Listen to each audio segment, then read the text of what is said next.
Okay, so what are the 5 keys for? The 5 steps of making great whiskey. So it's grains, yeast, fermentation, distillation, and maturation, right? Those 5 core steps. To making good bourbon. To making good bourbon. There's 18 of these warehouses on site, on property, right? Wow, So and these warehouses are? these are all our rick houses. Okay. So that's where all the bourbon is. In there. Sitting in those barrels, taking a nap. People don't realize, like this place opened in 1935, but as you can kind of look around, it shut in 1992. Shut down all production.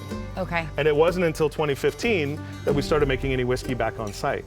So a lot of the spaces that we get to take people through aren't functional. It's like you're stepping back in time.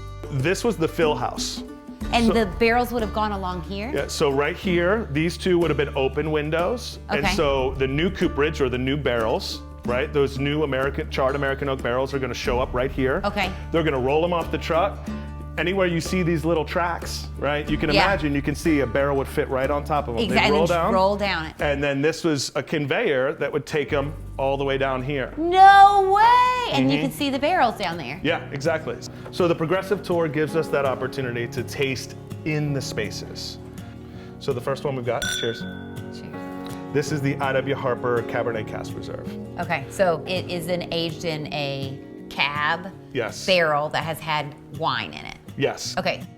With the Cabernet Cask Reserve, we get everything, I think, from some of the typical baking spice to some kind of like floral, like kind of cherry blossom kind of fruit. Cherry a lot with Yeah, this you're getting one. the wood a lot too Yeah. in this.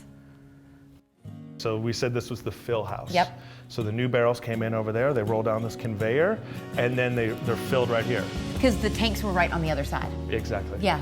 Yeah. So, I mean, it's essentially like gas pump technology, Yeah. right? You put that pump right into the barrel, hit the button, it starts up, it automatically shuts off with pressure, just like your gas pump, Okay.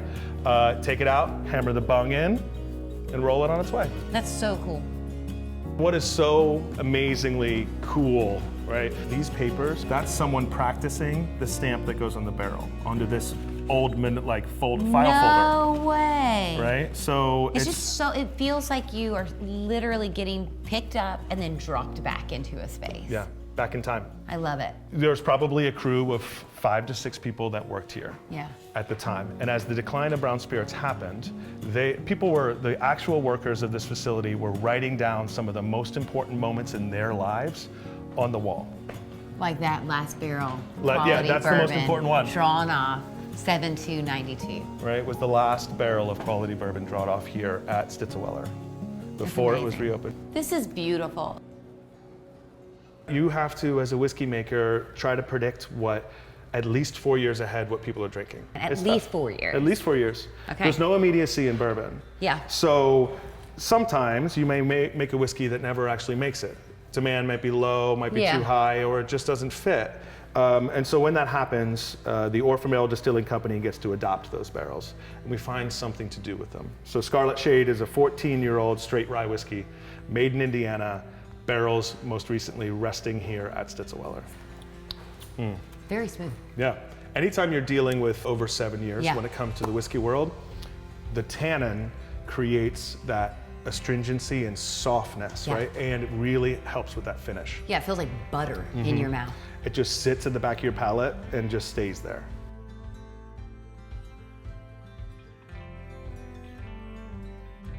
So the first part of making any whiskey is grain. Yeah. Corn, wheat, rye, and barley. Those are the 4 cereal grains.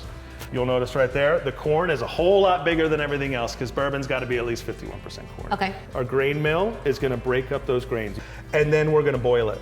Our mash cooker is going to be heating up those grains in order to convert starches to sugar. Once we get the sugar, we put them into these fermenting tanks right here. We're going to add yeast to that, and that's going to be our fermentation, Like right? beer. You have to make beer before you make whiskey. We're showing what's known as a hybrid still right here. As we heat that liquid up, the alcohol is going to start to evaporate first, and that's going to come off and be condensed right here. Then it's going to go into what's known as your 3-part tank. This is where you take your heads, hearts, and your tails. You want the heart. Yeah. Right? That you want the core, and you want to discard everything else to be redistilled. We would then take those whiskeys, we would add any water to it in order to get it down to the legal proof that we need to put it into this Okay. barrel. 125? 125.